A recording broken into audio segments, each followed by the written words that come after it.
Moltes gràcies, gràcies a tothom, gràcies per ser aquí.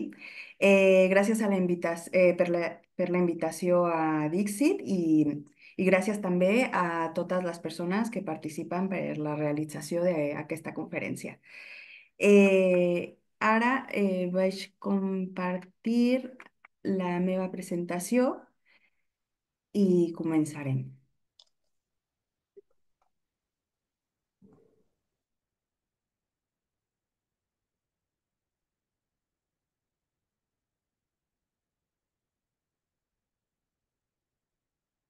Ara. Doncs el títol ja lo tenim aquí. Eines per a l'acompanyament d'infàncies i adolescents en casos de discriminació des d'una perspectiva antiracista.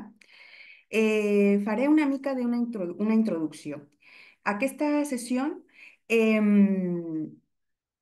abordarem situacions discriminatòries per casos de racisme o derivades del racisme, però no vol dir que són excloents, per exemple, de casos de discriminació per xenofòbia o per motius religiosos, per exemple, no? Ja que en molts casos les discriminacions no actuen soles, és a dir, sinó que intervenen diversos factors. Em, com breu introducció, per mi, i crec que per a totes les persones que ens trobem avui, el millor acompanyament en casos de discriminació racial a joves i a persones en general seria el que no fos necessari, no? Em, Sin embargo, en aquest context és impossible assumir que aquest acompanyament no sigui necessari i que no hem de posar esforços per, per fer un acompanyament digne per a totes les persones que han viscut una situació de racisme o de discriminació per motius racistes, no? Un context com l'actual, en el que estem veient una pujada dels discursos d'odi i la criminalització a certs grups que fins i tot estan en situacions de desigualtat, no? Veiem criminalització a les persones migrants, a les persones musulmanes, a les persones trans, al col·lectiu LGTBI, en fi. Eh, és molt preocupant tot aquest context en el que ens trobem ara i sobretot perquè aquests discursos ara mateix estan d'una manera molt preocupant legitimats a través de les mateixes institucions, a través de les mateixes persones que s'encarreguen de fer valer els nostres drets, no? És per això que també anticipo que les pautes i les estratègies que abordarem a continuació no són una recepta. L'antirracisme o la perspectiva antirracista no pot ser un manual d'instruccions, no és una fórmula única per totes les persones. Quan parlem precisament de diversitat, parlem de persones diverses, de grups de persones diverses, de comunitats diverses, i com tal haurem d'entendre que aquestes situacions no sempre ni tenen el mateix procés ni el mateix resultat.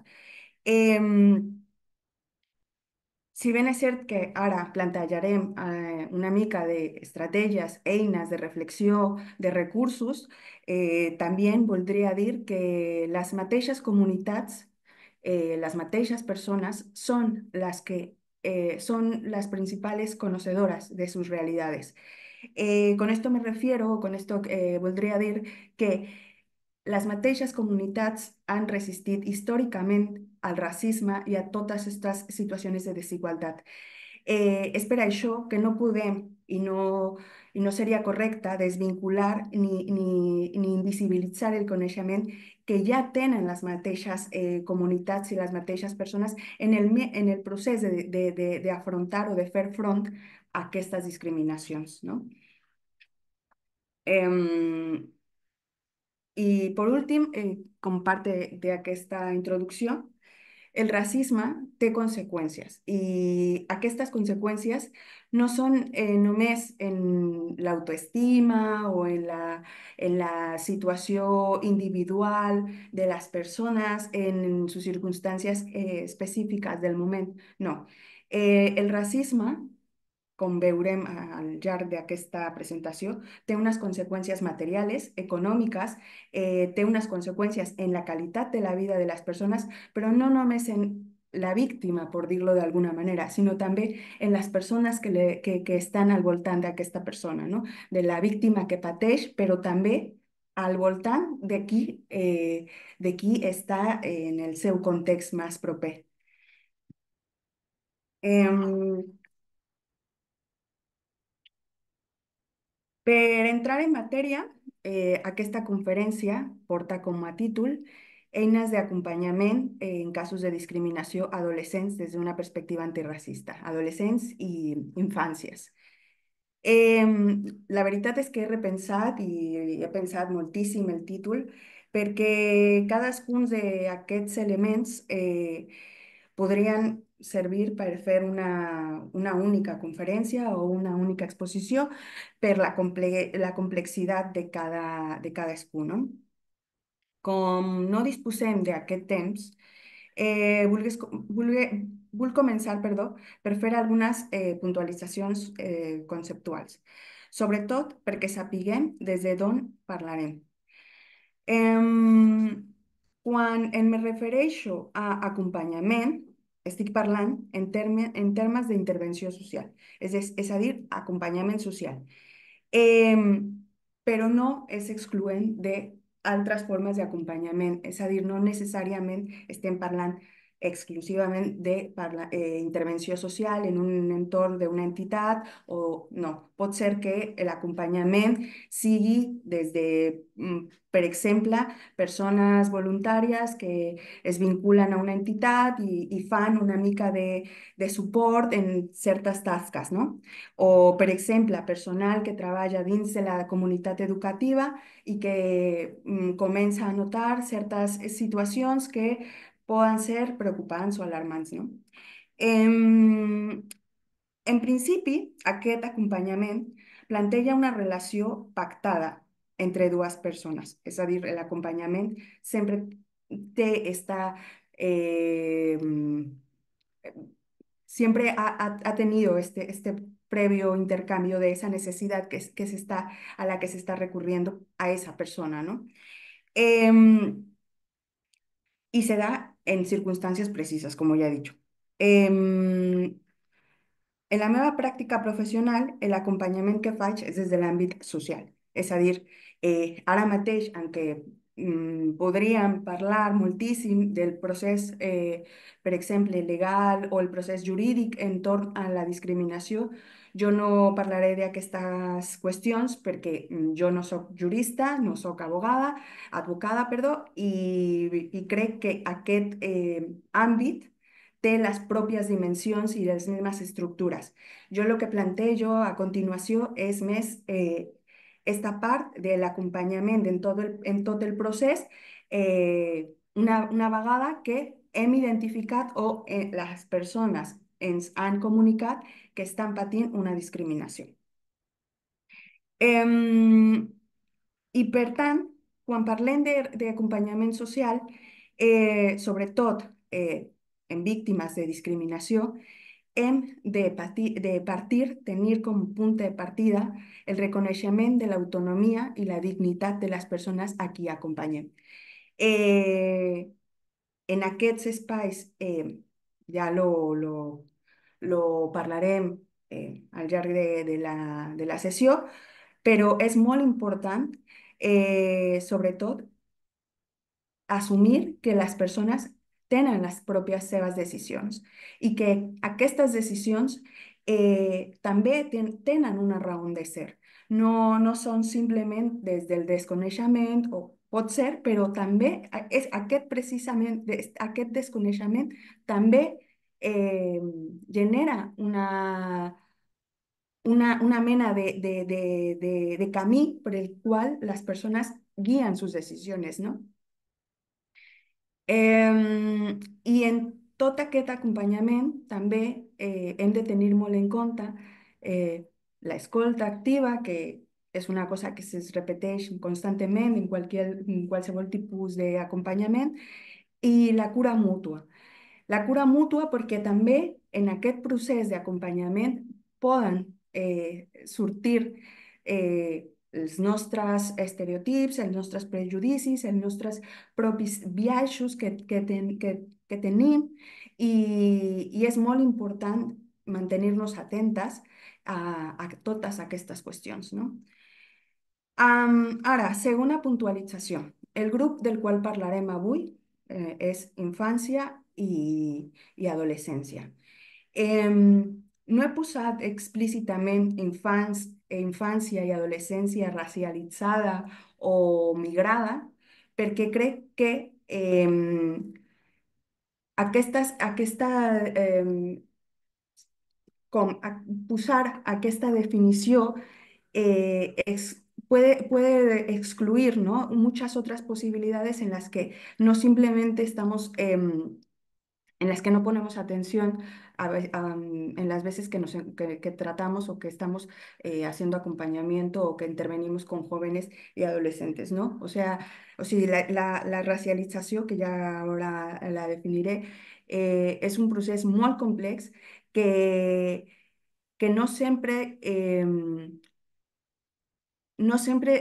és definitori, no? De les persones amb les que estem acompanyant. Doncs, com, segons, per exemple, no? La Convenció Internacional sobre els Drets dels Nens i les Nenes, la definició per infància o per menors seria, no? S'entén per nen i nena a tot ésser humà menor de 18 anys d'edat que en virtut de la llei que le sigui aplicable hagi aconseguit, perdó, abans la majoria d'edat. Aquest és l'article 1 d'aquesta convenció, d'un tractat internacional del que Espanya ha signat. I només estableix com infància, en termes molt generals, el rang d'edat. No obstant això, jo crec que les categories infància i adolescència són molt més àmplies i es construeixen, evidentment, dins d'uns contexts determinats. Llavors, més enllà del rang d'edat, quines persones poden ser protegides sota els convenis internacionals, per exemple, no? En aquest moment estem veient com milers d'infants i joves i adolescents són assassinats, no? En Gaza, per exemple, per aquest genocidi. I encara que és un genocidi televisat, no, els convenis internacionals y aún teniendo en cuenta aquesta convenció, no són capaces de poder parar aquesta massacre, no? Igualment, no? Jo em pregunto, no? Com podem articular de veritat la defensa dels menors si no tots els menors o les infàncies tenen el mismo valor internacional, no? O són vist de la mateixa manera, no? Per exemple, en una nota que ha sortit fa poc temps en la revista Yemayà, que us recomano i després deixaré l'enllaç, fan un estudi, per exemple, de tots els menors que s'han reclutat per part de grups armats en tot el conflicte que està actualment i des del 2012 en República Democrática del Congo, ¿no? A la fecha, hay más de 8.500 menores que han sido reclutados con fines de unirse a, a estos grupos armados y sobre todo, por ejemplo, en el caso de las nenas, con fines de violencia sexual. Em, doncs, amb això no vull que ens oblidem de la definició legal, perquè al final ens permet fer un ús d'aquest marc de protecció de les infàncies. Però sí que m'agradaria que qüestionem i problematitzem a qui reconeixem com tal. Em, i, I com aquesta concepció d'infància, d'adolescència, també està mediada per épocas, per circunstàncies, per contextos i por moltíssimes més factors, no? Finalment, d'aquesta primera part, recullo tres conceptes: discriminació, racisme i racialització. Les discriminacions són un resultat dels sistemes d'opressió, en aquest cas del racisme, però les discriminacions poden ser discriminacions per gènere, discriminacions per capacitisme, discriminacions por pertenecer al colectivo LGTBI, etcétera, no? En aquest cas estem parlant de discriminació racial, específicament. Em, las discriminacions poden ser directes o indirectes. Les directes, simplement no entraré molt en aquest definició, però les discriminacions directes es refereixen sobretot a situacions concretes que tenen com a foco a una sola persona o a un grup de persones, però que aquesta norma ja o aquesta situació les afecta directament en la seva vida, no? Pot ser una restricció, una exclusió, pot ser que prohibir l'accés a diversos espais, etc. No? També existeix la discriminació indirecta, que aquesta tipologia es refereix sobretot a situacions que em, encara no tenen una persona en concret a la que es dirigeix, sí que poden afectar a un grup de persones per les seves característiques o per la seva pertinença a determinat grup, no? En aquest cas podem trobar, per exemple, situacions en les que existeix una normativa que directament no té en compte les circumstàncies de determinat grup, no? Em, Segons la llei 19-2020, que és la llei d'Igualtat de Tracte i No Discriminació autonòmica de Catalunya, no sols les accions, sinó també els resultats poden ser discriminatoris, independentment de la voluntat. Aquest puntualització també és molt important i també ens permet que en el marc mm, pot ser d'una denúncia o d'una queixa o d'una situació que es posa en coneixement es, se pueda tener en cuenta, no? Que no simplement té a veure amb la voluntarietat de la persona per discriminar. És a dir, fins i tot un acte que pot ser involuntari, pot ser discriminatori.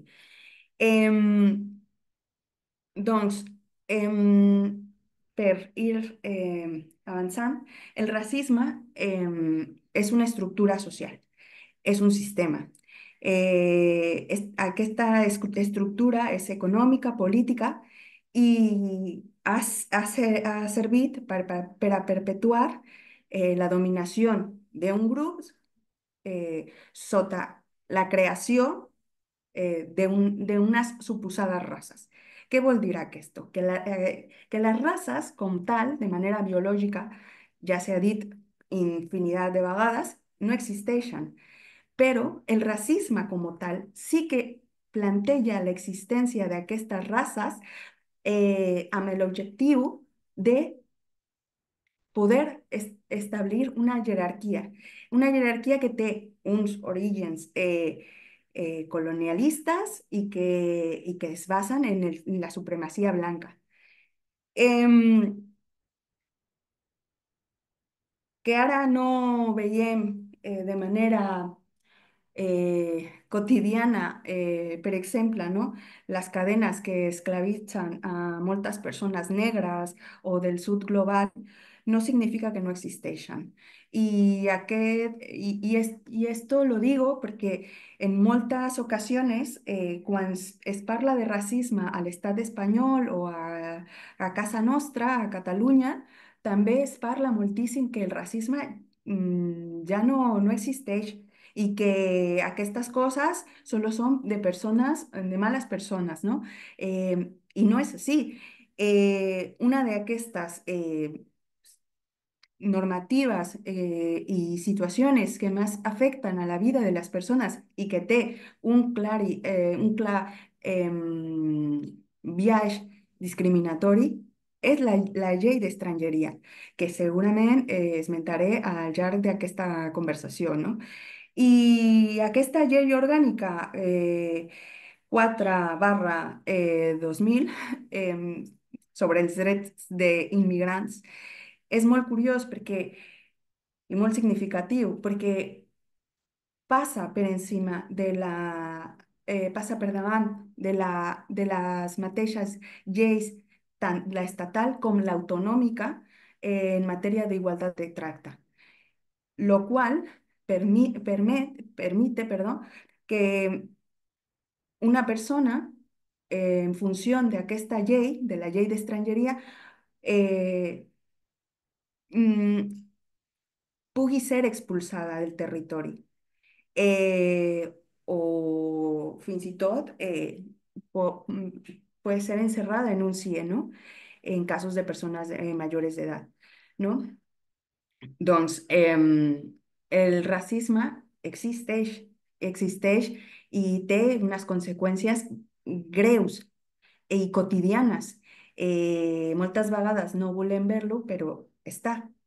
I finalment, l'altre concepte que m'agradaria retomar breument és racialització, no?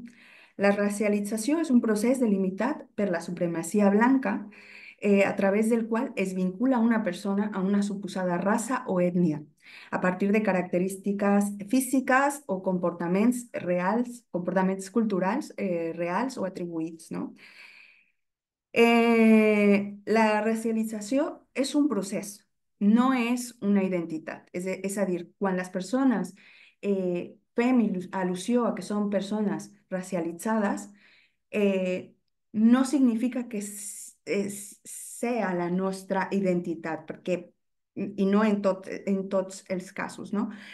Som racialitzades en aquest context i som racialitzades com persones no blanques. Per què? Perquè la racialització part principalment d'aquest punt de partida en el que la persona blanca és el punt inicial, diguem, i positiu de la conformació de les races, no? O de les suposades races. Doncs aquest terme de persona racialitzada ha tingut moltíssimes debats i diàlegs i jo crec que són necessaris i em sembla que són necessaris per continuar repensant a les persones no blanques que habitem en aquest espai. Però sí que és necessari tenir en compte que una persona es racialitza en funció d'un context, no? I per això, per exemple, moltes vegades les persones, per exemple, no? Les persones musulmanes, mujeres, dones que porten hijab, se les atribueix una una mena de características, una mena també d'una identitat, quan pot ser que siguin persones nascudes a Catalunya, que no són extranjeres i que la seva cultura és la catalana, simplement que la seva mm, elecció religiosa, o sigui, la seva pràctica religiosa, perdó, és l'Islam, no? Doncs, ara, una vegada que ja he exposat tots aquests conceptes per tenir-los com punt de partida, aniré una mica més ràpid per aquestes dades, simplement per posar-les sota la taula, no? Sobre la taula, perdó. Barrejo català i castellà, una disculpa, però estic aprenent. Doncs, em, amb aquestes dades, en el 2024 es va publicar la primera enquesta sobre discriminacions a Catalunya, que aborda diferents preguntes al voltant de la percepció i situacions de discriminació viscudes en una mostra de gairebé 10.000 persones que resideixen a casa nostra, no? Aquí a aquest territori. El primer resultat d'aquest anàlisi és el següent. El 45% de les persones enquestades va considerar que és bastant habitual ser discriminat per el lloc de procedència, mentre que el 46% va considerar bastant habitual ser discriminat per l'origen ètnic i cultural. En aquesta primera enquesta també tenim com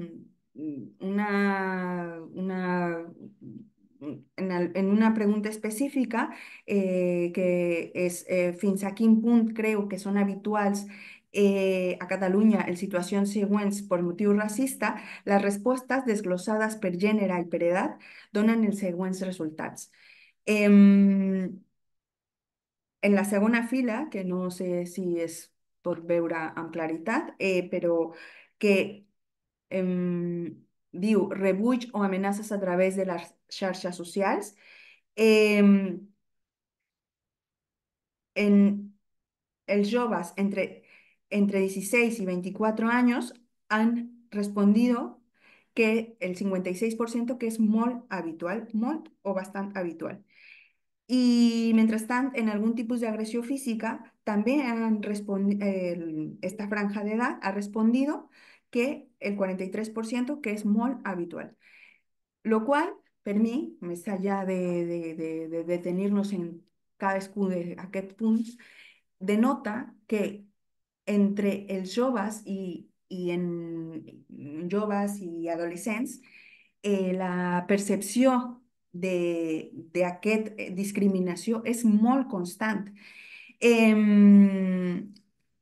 Lo qual per mi és molt interessant i crida molt d'atenció, perquè llavors els joves tenen aquesta sensació de que precisament en el nostre context és molt més fàcil ser discriminat per aquestes qüestions que per altres, no?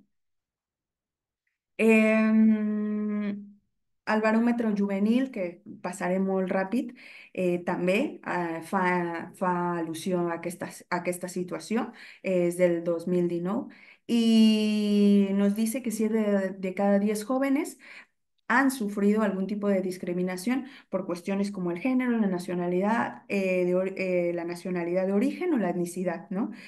Em, és molt important tenir en compte que en aquest sentit, em, tota aquesta sensació de discriminació, si bé és cert que les enquestes reflexen la parte, no són enquestes que reflexin les discriminacions reals o viscudes, sinó les que perciben, la sensació de percepció, és molt important tenir-lo en compte a l'hora de pensar en què context estan desenvolupant la seva vida els joves i els infants, no?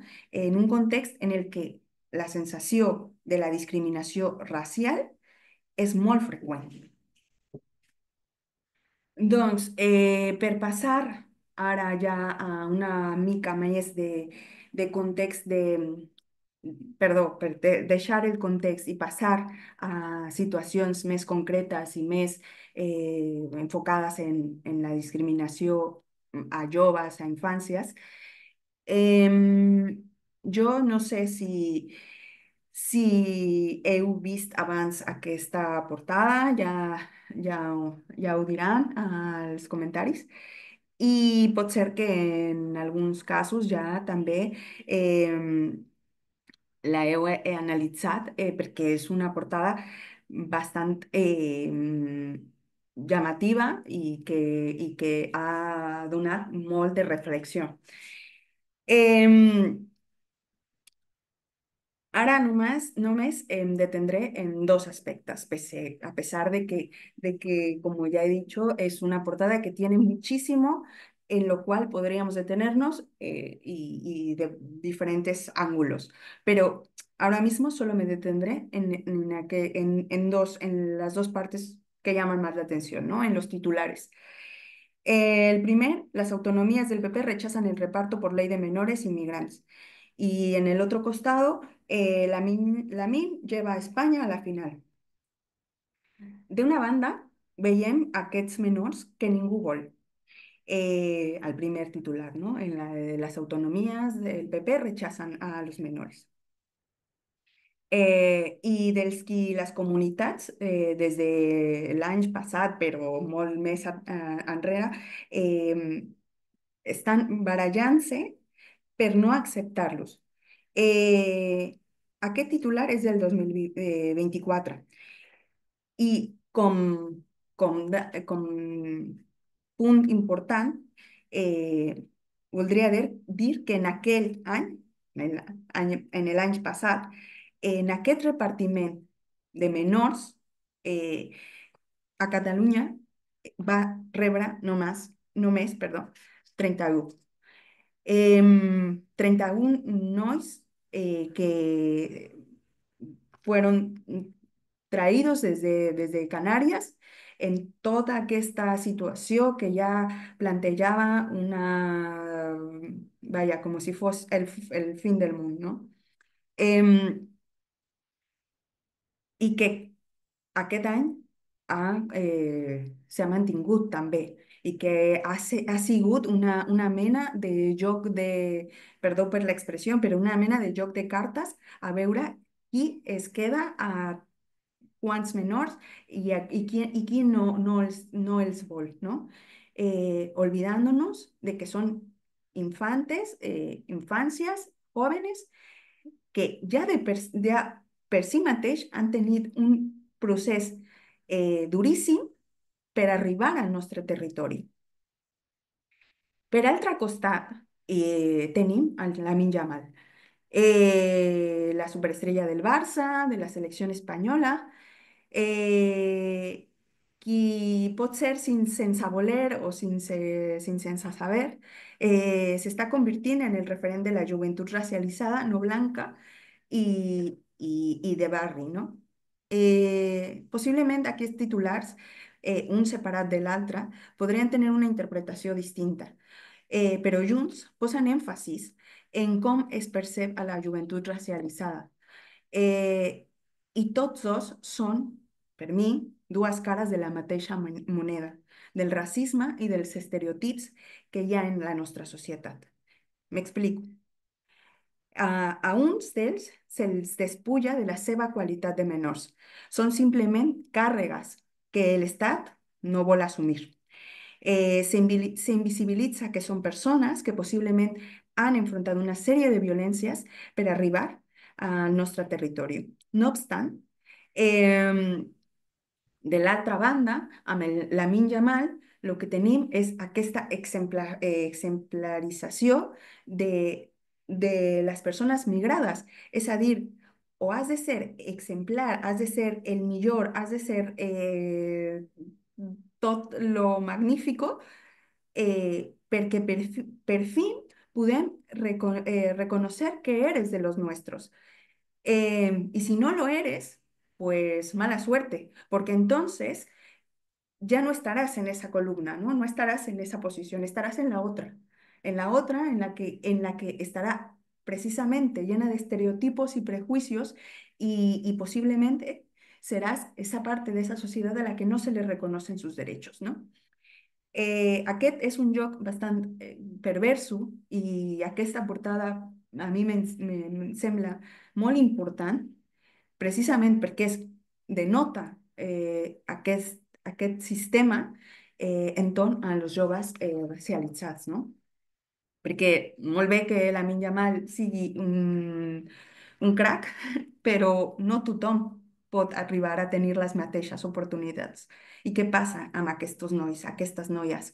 Què passa amb aquests xavals i xavales que no tenen les mateixes oportunitats i que no van a poder arribar fins a aquest punt, no? Em, doncs, per anar avançant en aquesta sessió, segurament moltes de vosaltres ja coneixen aquesta roda de la interseccionalitat.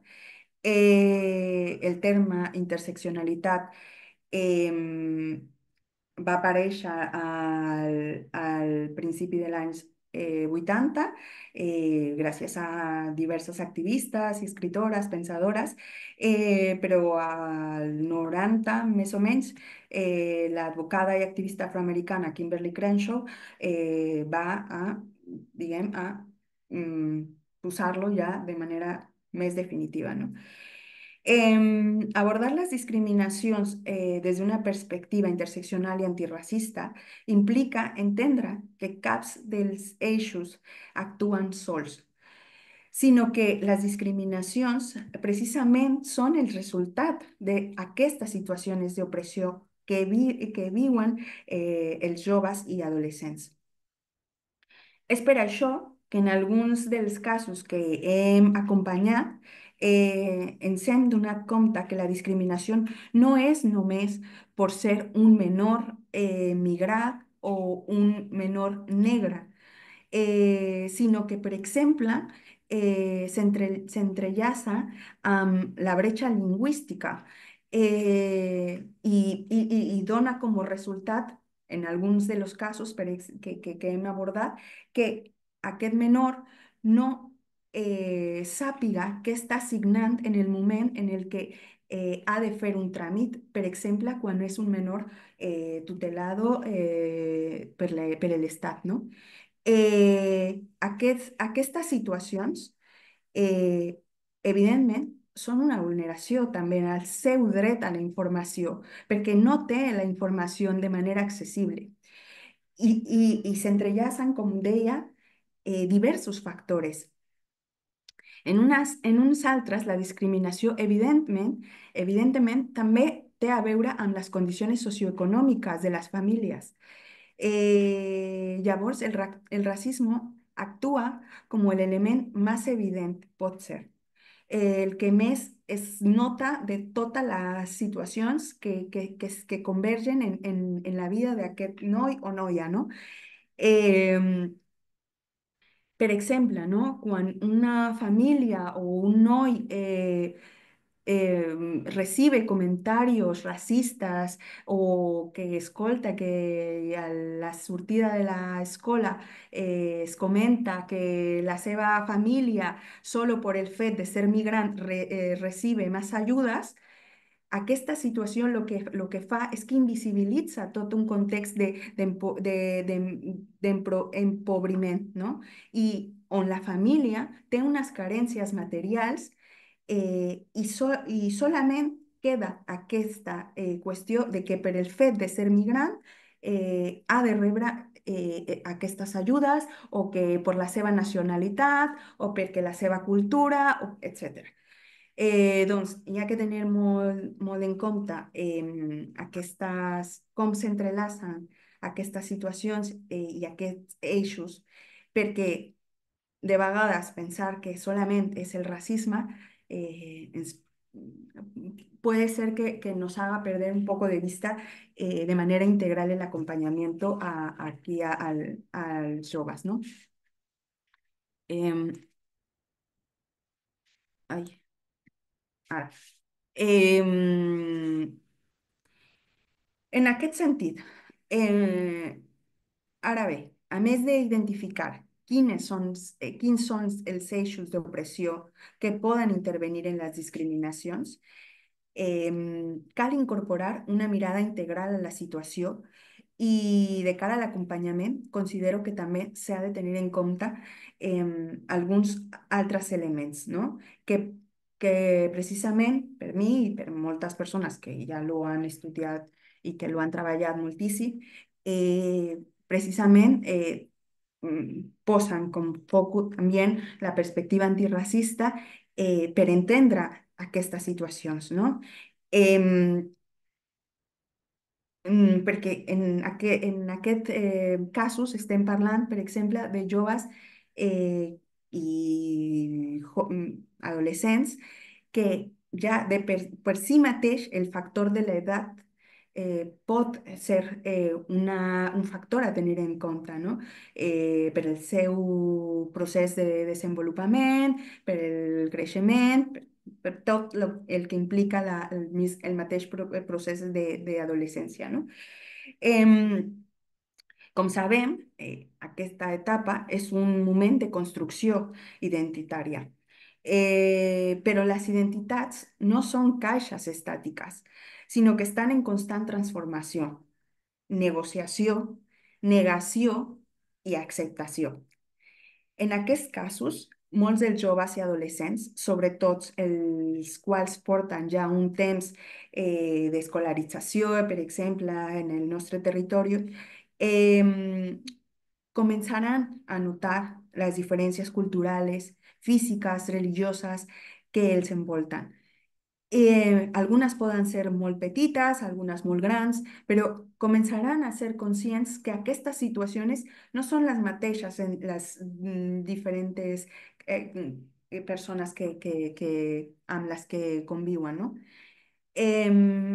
En aquests moments, fins i tot poden sentir que aquestes identitats es confronten. La identitat, la que viuen en el seu entorn familiar, amb la seva família, en el seu context íntim, i se confronta amb la identitat o amb les situacions eh, dels jocs on socialitzen, no? L'escola, els casals, les places, etc. Aquesta confrontació pot tenir moments en què serà percebuda com en negatiu. Jo crec que esto n'hi ha que tenir-lo en compte, no? Sobretot perquè en moltes vegades el context mateix és el que constantment està dient als joves migrats o d'orígens diversos que són l'altre, que no son las personas, que no son las personas de aquí, ¿no? El context que ara vivim, en el que hi ha tants discursos d'odi, en el que les institucions, a través de les seves mateixes xarxes socials, criminalitzen a certs grups, està donant aquest input, aquest caldo de cultivo, no? És per això que en aquests casos pot haver, lògicament, un rebuig o, o en altres una espècie, una mena de negociació amb aquestes identitats que en aquest moment estan conformant-se i que además les atraviesan i les confronten. Em, no vull dir, i no voldria que s'entengués així, no? Que les mateixes persones rechacen su identitat perquè sí, sinó perquè precisament és un moment de d'exploració, de transformació, de coneixement, i pot ser que més endavant abracen alguna de esas identidades o las dos, o que puedan vivirlas de manera simultánea, pero sí que es muy importante que durante esa época entendamos que estas identidades están en un proceso también performativo. ¿Qué quiere decir? Que precisamente están pidiendo ese reconocimiento de los otros. Y puede ser que en un contexto externo no necesariamente quieran que se reconozca esa otra identidad que precisamente está siendo criminalizada, ¿no? A través de los medios, a través de diferentes espacios, etcétera. Em, También hay que ser muy conscientes que, por ejemplo, en muchos casos, els nois y las noias tienen un rechazo absoluto a ser consideradas víctimas y víctimas de racismo encara més, perquè aquesta situació sería una mena de recordatori, no? De aquesta situació de desigualdad que ja estan vivint. N'hi ha en molts casos ràbia, molta ràbia. Per què a mi? Per què jo? Per què jo sóc diferent? Per què jo he tingut que tenir aquests orígens? Tot aquest procés hem de tenir-lo en compte amb molta cura, amb molt comprensió i empatia. I també, per ir bueno, ja finalitzant quasi, també voldria dir, per exemple, que és important tenir en compte com el racisme què percepcions tenen sobre el racisme les seves famílies, no? Pot ser que les famílies a causa de las mismas situaciones que hayan vivido en el tránsito migratorio o en algún momento del seu procés, quan parlem de famílies migrades o pot ser inclús famílies gitanes que ja s'han enfrontat a situacions de racisme, eh, que no volen reproduir o continuar en aquests, diguem, en aquests mateixes circumstàncies. I pot ser que existeix ese rebuig i que no volen participar y no que no volen, perdón, que no quieran comprender tampoco, no es que no quieran comprender, sino que no quieran participar activamente, ¿no? Del proceso. En estos casos, yo pienso, recomano que és important conèixer les circumstàncies de la família, no? Reconèixer també en la situació migratòria, reconèixer els factors que atravessen a cada família, què és el que passa en el seu entorn familiar, quins recursos tenen, econòmics, de xarxa, lingüístics, moltes vegades, i ens ha passat també en casos que hem acompanyat a les famílies, quan la mare o el pare, per exemple, té una bretxa lingüística, existeix una altra victimització, un altre procés, una victimització secundària. Ja només és victimitzat o discriminat el jove, el noi, la nena, sinó que també la seva família eh, mm, puede sufrir estas consecuencias, ¿no? Del mismo proceso. Em, com ja estic per terminar, sí que ara aquí tenim aquestes taules en las que sí que intentaba hacer una mena de categorización, ¿no? Y de revisar, por ejemplo, cuáles son los mecanismos que intervenan en estas situaciones discriminatorias, ¿no? En el primer sí que me interessava parlar de l'escola, que ja ara faré en 2 minuts, però el primer, pues, per exemple, ¿no? Quan existeixen situacions discriminatorias entre el mismo alumnado. Que no estaríamos hablando de lo mismo de cuando existen situaciones discriminatorias, per exemple, amb el professorat, no? Perquè n'hi ha una relació de poder real i simbòlica.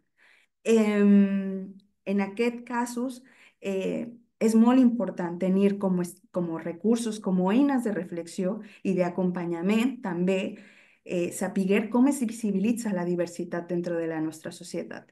Perquè aquest factor intervé de manera mm, contundent en com es visibilitza també la diversitat dins de les aules.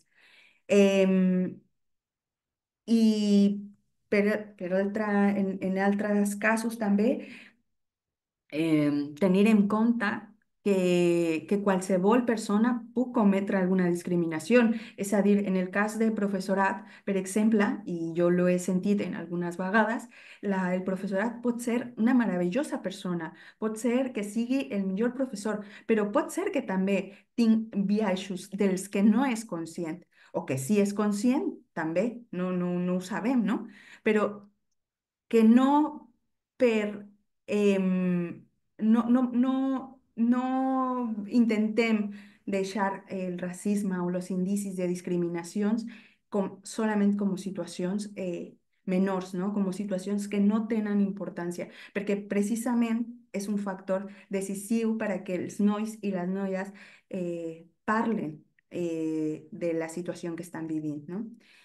Em, en el cas de joves i menores sota tutela de l'Estat, una de les coses que m'agradaria com ressaltar de les diverses i múltiples circumstàncies que ens hem trobat en l'acompanyament és, per exemple, la sospita constant, que és un dels característiques del racisme i de com actua el racisme, que és aquesta sospita en els seus orígens, la sospita en la seva edat, que, per exemple, segurament moltes de vosaltres coneixen, no? Les proves d'edat que es fan per l'Estat i per la Fiscalia per determinar l'edat d'alguns nois, o que, per exemple, els seus passaports no són validats.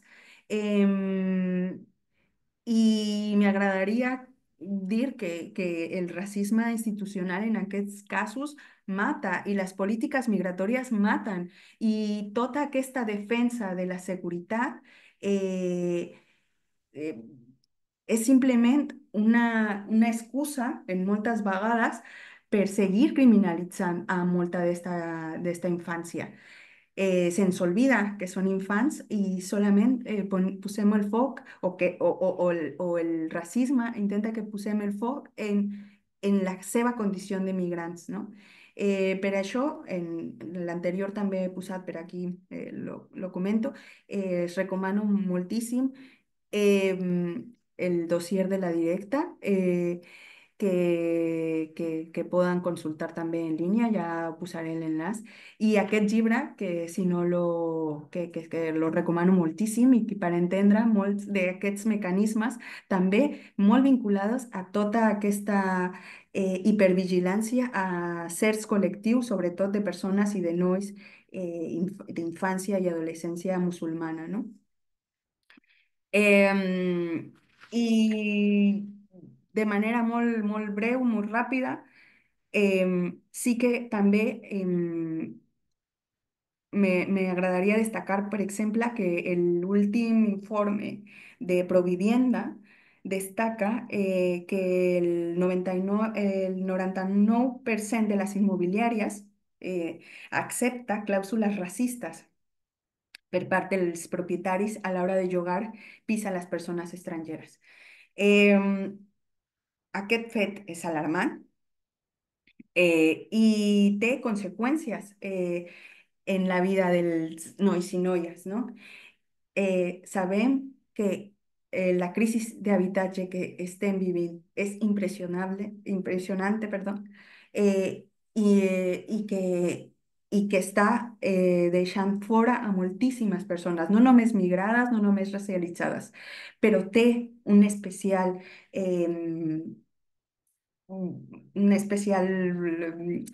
énfasis o té un importante énfasis en les persones migrades, perquè no només s'enmarca dins d'esta crisi d'habitatge, no? Sinó que precisament el racisme immobiliari el que fa és que deixar fora per les seves característiques, per el seu nom, per el seu cognom, a determinades famílies i aquesta situació determina la vida dels nois i noies, l'accés, per exemple, a la sanitat, l'accés a l'educació, i ja posa aquesta infància en unes situacions de desigualtat per el fet de ser quins són, no? Em, aquest fet parlant, per exemple, del dret a l'empadronament, però també en podríem parlar de com la institució demana per als informes de regrupament familiar, un procés para regularizar la situació dels nois i noies que les famílies reagrupen, com es demana, per exemple, unes condicions inasumibles para ciertas familias, que en las condiciones actuales es imposible que puedan conseguir un piso con unas determinadas condiciones. Y ya sumado al hecho del racismo inmobiliario, va a ser imposible que estos chicos y chicas puedan poder regularizar su situación administrativa, ¿no? Lo que deja fuera deja familias divididas porque no pueden reagruparlos, pero por el otro lado también lo que hace es que ya muchos que están viviendo aquí no pueden tener es como si no existieran porque no tienen un NIE, i aquest fet continua reproduint un cicle de discriminació tras discriminació tras discriminació. Em, Recomano per exemple, per ampliar tota aquesta informació, el documental Descendents, que està en línia, que es pot veure i que parla molt d'aquests nois i noies com ha sigut el seu procés, la seva vida quotidiana, com ha sigut créixer en aquest territori, en aquest context, no? I també per per ampliar també com el mm, consells i algunes altres idees al voltant de l'acompanyament, aquesta guia que ha preparat Sos Racisme també. Em, per tancar, i ja perquè crec que ja estem en temps, per tancar solo voldria deixar aquests mm, no sé, com pincelades i per recollir tot el que hem dit i que espero que, eh, que puc ser d'utilitat, no? Per l'acompanyament en el dia a dia. Em, Primer, conèixer els codis culturals que conformen la realitat de les infàncies i els joves i les joves eh, culturalment diverses, no? Si no tenim un mínim apropament, perdó, a les seves realitats, difícilment podrem també establir relacions més properes i de més confiança. I, tam, i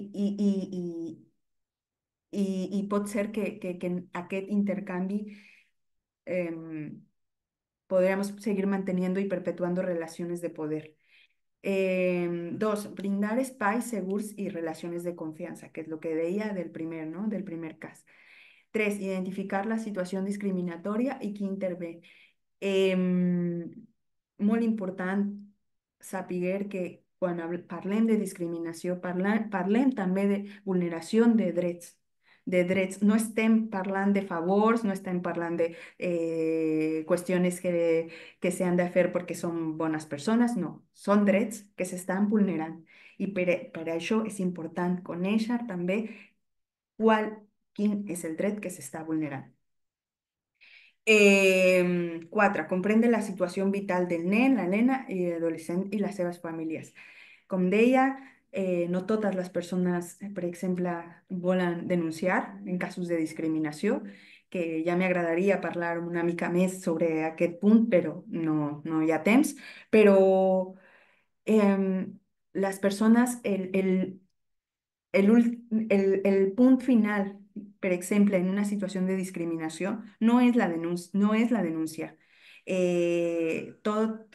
Tots i totes sabemos que la denúncia no és el punt on termina tot. todo.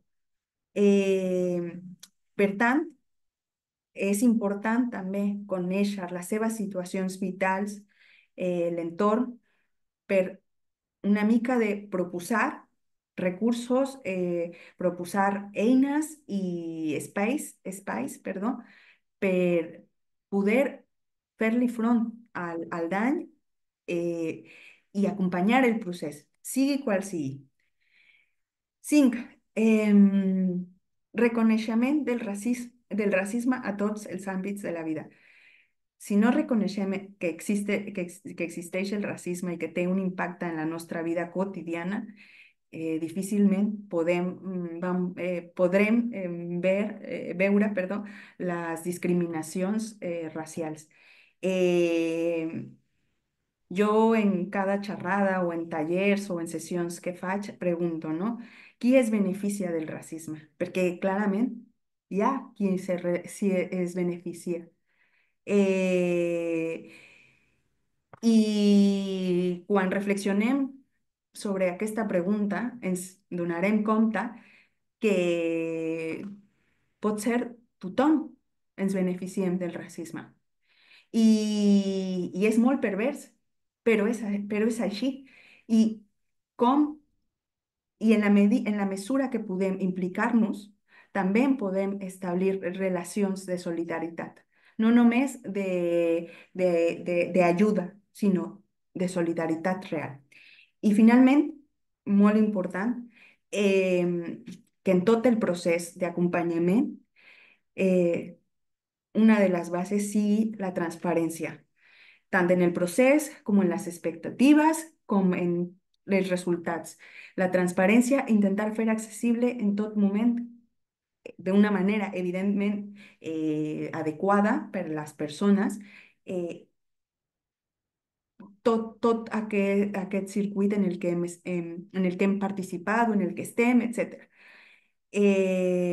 La transparència o intentar fer aquesta situació visible per a tothom, em, també defineix molt que les persones poden ser autònomes i no crear entre nosaltres relacions de dependència, que moltes vegades poden també perjudicar moltíssim a les mismes persones afectades, a les víctimes i al seu entorn. I doncs, per mi, crec que ja estaria i moltíssimes gràcies a tothom i Bueno, moltes gràcies per la xerrada, molta informació i molt interessant. I ara, doncs, dels formularis vam recollir un parell de preguntes i després a la resta de persones que esteu veient, que sapigueu que podeu posar qualsevol pregunta que tingueu al xat i les farem a continuació i les respondrem a continuació. Llavors, una de les preguntes és de l'Enric, que pregunta si podries donar algunes propostes per poder desenvolupar espais grupals per a treballar de manera crítica aquests temes, no, de l'acompanyament antiracista, per exemple, dins les escoles, o algunes premisses sobre el que és útil i el que no en aquest tipus d'acompanyament. vale. Entenc que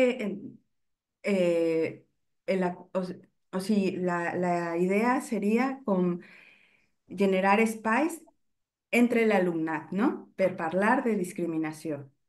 Bueno, entre l'alumnat en general, no? Bueno, crec que és interessant els dos punts. Dintre de l'alumnat, com poden crear espais perquè puguin parlar entre ells d'aquestes temàtiques, però també des de com les parts responsables, no? De les escoles, és a dir, els professors, com poden ajudar a guiar tots aquests discursos, no? Perquè depèn de quines edats, el relat que hi ha sobre aquests temes doncs, pot ser una mica més lliure. Mm, sí, doncs dins de l'alumnat,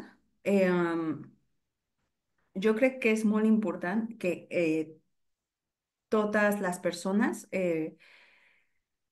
puedan sentirse escuchadas. Es decir, per mi ese és un factor important.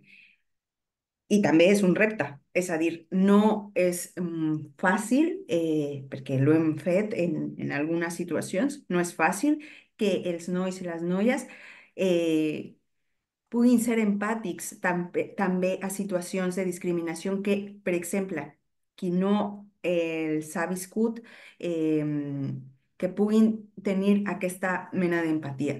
Jo crec que per generar un espai en el que es pugui parlar d'aquestes situacions de discriminació, n'hi ha que fer un treball de poc a poc. No sé si m'explico, no? És a dir,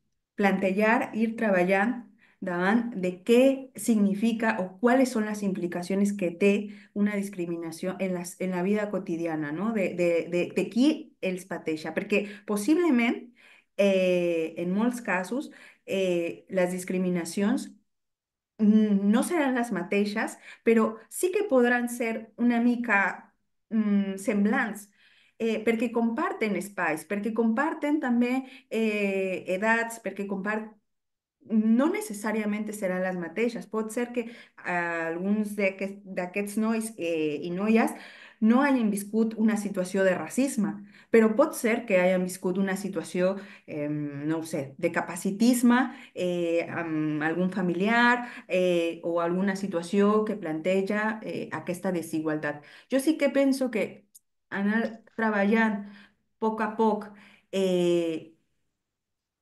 reconeixement de certes situacions que ja plantegen la desigualtat pot ser una estratègia. Jo mateixa també reconeix que és un repte i és complicat, perquè precisament, com deies, ara mateix també els nois i les noies tenen molts inputs i molts discursos d'odi que estan molt accessibles i que ofereixen unes respostes molt fàcils a unes preguntes molt complexes. Doncs jo crec que també és un treball nostre com adultes intentar primer conèixer cuáles son las respuestas, cuáles son las preguntas que está haciendo esta juventud, qué respuestas no están, qué preguntas no estamos escuchando, porque a veces también da la sensación de que nosotras, y a mí me ha pasado, queremos dar la pregunta y la respuesta. I pot ser que en aquests casos de discriminació las preguntas sean totalmente diferentes de lo que es pensàvem, no? No sé si amb aquesta resposta bueno, puede servir para lo que planteaba entre alumnado. I amb el professorat, jo sí que crec que fer i aquesta qüestió l'he treballat també amb altres companyes que també són expertes en temes d'educació, que també en els casos de professorat que està replantejant o treballant o de construir la seva perspectiva educativa, també és molt important conèixer com està conformada aquesta comunitat educativa que ara mateix és diversa i que ara mateix també és complexa, és a dir, la convivència i totes les situacions que poden venir de la diversitat, evidentment, són un repte per a tothom. No només per les persones blanques, no, sinó també per les mateixes persones que són víctimes d'aquestes situacions, perquè estem enfrontant-nos constantment a situacions a les que no tenim, eh, pot ser el coneixement o tot el context, no? Doncs amb el professorat, perdó, sí que pensaria en establir mecanismes d'escolta amb les famílies, amb altres realitats, i que a partir d'allí pudiera sorgir la reflexió, no? Què ens falta? Què tenim? que estén correctament, no sé, no? Vale. Per una part d'això, volia saber de quines formes poden els professors ajudar a canviar relats racistes que tinguin l'alumnat o de coses que diguin, no? Com poden treballar això dintre de l'aula, no? Si de sobte algú diu alguna cosa que és racista, com parles d'això, com ho enfoques? Primer de tot, seria molt important, per exemple, que el professorat identifique, no?, aquestes situacions. Que esto ja sembla una mica de una qüestió òbvia, però de vegades no és tan òbvia. Doncs que el professorat sigui capaç d'identificar que n'hi ha aquests discursos racistes o que tenen una mena de biaixos racistes, no? I que doncs, a partir d'aquesta identificació, em, parlar o revisar, per exemple, no? En els casos dels continguts escolars o del currículum, revisar el currículum que s'està plantejant, el currículum que existeix, cuáles son los materiales que estamos trabajando, cuáles son las propuestas educativas que existen. Pot ser que en molts casos no, o sea, s'ha de treballar con certs materials, no? Però que no siguin els únics. Actualment, i jo, per exemple, crec que està sortint mm, altres veus que parlen sobre les seves experiències acadèmiques, les seves experiències vitals i, per exemple, sempre fan al·lusió, perdó, a la falta de referents, no? En aquest sentit, això podria ser. I aquest fet eh, puede contribuir a que si se están identificando una serie de comentarios o de situaciones que ya pueden tener esos indicios racistas o discriminatorios, también puede ser un buen momento, por ejemplo, para a través de una lectura, a través de un material, a través de un video, a través de algo que nos esté generando que nos pueda despertar también el diálogo y poner sobre la mesa estos factores, ¿no? ¿Qué está pasando? ¿Por qué? ¿Por qué pensamos esto? ¿De dónde viene? Eh, yo creo que en muchos casos también conocer los códigos del JOVAS implica también conocer cuáles son los productos culturales y que consumeixen actualment. Per exemple, aquest fet ha sigut molt important en la sèrie que ha sigut tan relevant fa unes setmanes, no?, en adolescents, que ha posat aquest un tema sobre la taula, no? Sapigueres aquests codis és molt important. Vale. Bueno, moltes gràcies, que jo crec que està molt ben resposta a aquesta pregunta.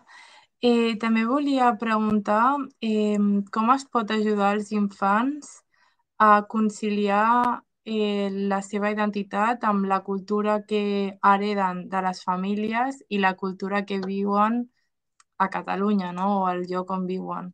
Com es pot ajudar a saber com conciliar millor aquesta identitat que és com pròpia d'ells i que al final no veuen als seus companys ni tampoc a la seva família. No?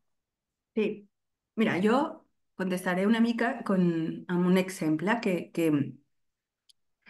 crec que de fet en el documental, crec que en el de Descendents, i que els joves comenten que muchas veces les daba vergüenza cuando las seves famílies s'apropaven, no?, al col·legi, o que s'apropaven a l'escola i parlaven, per exemple, en la seva llengua, no? O la seva mare les parlava en la seva llengua, etc. I aquesta situació, quan lo analitzan, es donen compte que és precisament perquè tenen aquest conflicte, no?, amb la seva identitat. Jo crec que aquestes situacions són una cosa que han de transitar. Han de transitar i aquesta mena de rebuig i d'amor i de totes els sentiments que passaran han de transitar en aquest sentit.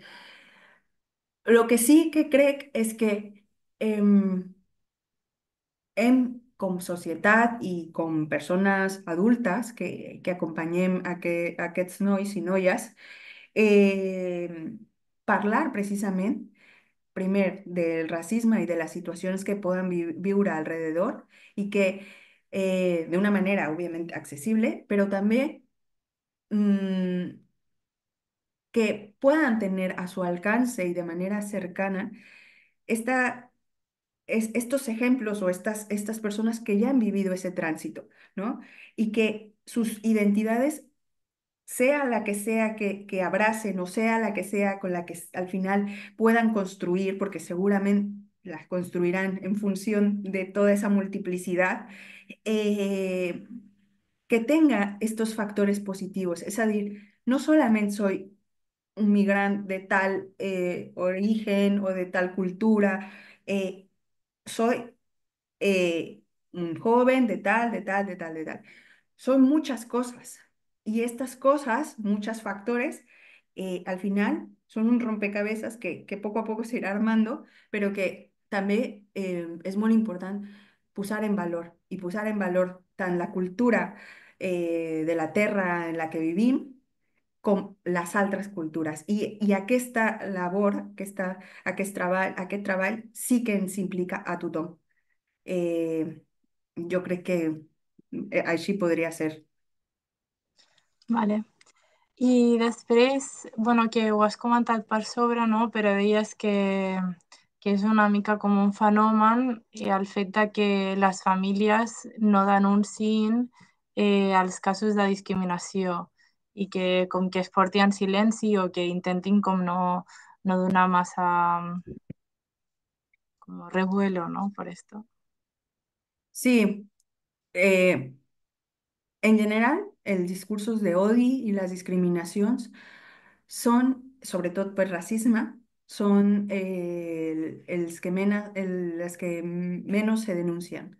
Este dato no me lo estoy inventando ni lo estoy Ujú. especulando, lo pueden consultar tanto en los informes del Ayuntamiento de Barcelona, del último informe sobre las discriminaciones, también es una cosa que habla muchísimo sobre racismo a través de Sos Racisme a Catalunya, a través del seu informe del Servei d'Atenció i Denúncia, i d'una manera moltíssim més petita, al servei en el que jo treball, també sapiguem que la denúncia és una qüestió molt complexa. Perquè una persona pugui decidir denunciar, primer ha de passar por moltíssima reflexió, por moltíssimes qüestions a tenir en compte, com la seva situació administrativa. Per què? Perquè, per exemple, y explico de una manera un poco superficial una situación. Nosaltres tuvimos conocimiento de una noia que sufrió una situación de discriminación racista en la vía pública. A aquesta noia se le va oferir la possibilitat de denunciar, d'establir una denúncia fins i tot als Mossos d'Esquadra, perquè era una situació greu. Però aquesta noia, quan va parlar-lo amb la seva mare, es van donar compte que las dos están en situación, bueno, no se van a dar cuenta, ya lo sabían, ¿no? Sino que más bien expresan que tienen muchísimo miedo, perdón, muchísimo miedo porque están en situación administrativa irregular. En Cataluña sabemos que existe una especie de protocolo para víctimas de discriminación, pero depende en dónde se denuncie, las personas pueden ser expuestas a una, por ejemplo, a una carta de expulsión, que no significa que inmediatamente sean expulsadas, pero es un hecho que pasa.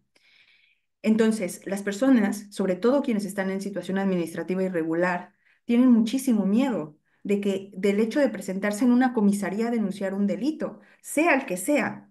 Eso ya por una vía, digamos, legal, jurídica, penal o el que toque, ¿no?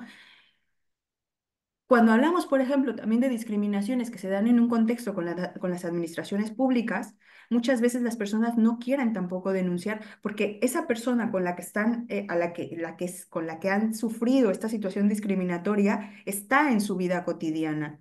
Puede ser que sea una tutora, puede ser que sea una profesora, un profesor, puede que sea alguien de servicios sociales.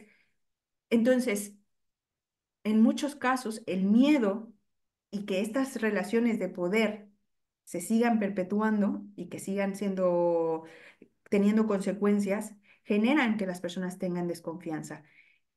Eso es uno de esos factores. Luego hay otros también que muchas personas y en algunos casos las familias tampoco quieren denunciar.